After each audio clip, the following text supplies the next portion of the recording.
Hello there. My name is David Sloan. I've been a teacher at Maine Coast Waldorf High School in Freeport for the past 14 years. And on the side, I've been a part-time poet. I'd like to share with you two poems today. The first one comes from my first collection entitled The Irresistible In-Between, published by Deerbrook Editions.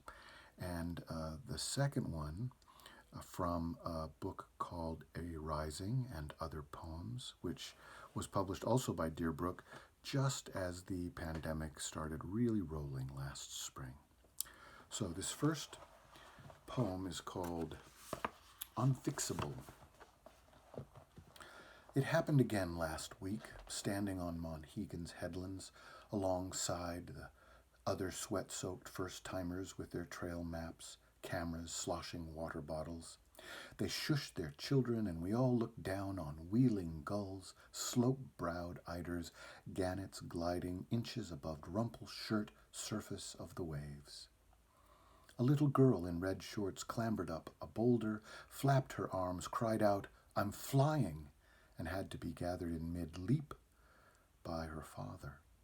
On those cliffs, sky spill and sea tilt, blending blues, wings everywhere, even the yellow fans of clicking grasshoppers, I felt this familiar spreading sense of seepage, as if I were bleeding but unable to locate the source, the day all leaking away before filling up, no way to fix it, to yoke me to the moment, no container sound enough to prevent sky from sliding down lopsided like broken blinds, waves from scattering into feathers, or birds from whirling into children who slip over an edge, unnoticed and uncatchable.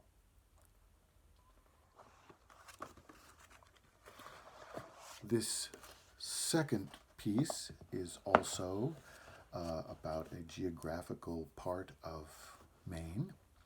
It's called A Moderate Hike. That day we climbed Kineo. The girl handing out maps behind the counter said it was only a moderate hike. How that word nettled as we labored up the trail over python roots and rock clutter. You with your bad hip, I with my syncopated heart. Moderate, I huffed, keeled over a dizzying edge. You asked, "How's your ticker, dear?" Oh, hammering moderately, somewhere between hummingbird and snare drum. And you? Just a moderate limp, love, like dragging a bag of bricks. Most couples our age would have lingered on benches lining Moosehead's south shore, content to lick up rivulets of mocha chip and take snapshots. But you wanted to scale Kineo's cliffs, so we climbed. The summit was cruel, not congratulatory, tree-choked and viewless, unless we mounted, for good measure, a rusting fire tower, 96 more mincing steps, moderate panic, over open-air grates and rickety railings.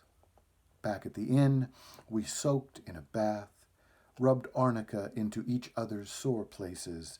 We laughed in bed at our whining, then again at the irony of another word, sexagenarian, so promising, so misleading. Thank you for listening, and happy National Poetry Month.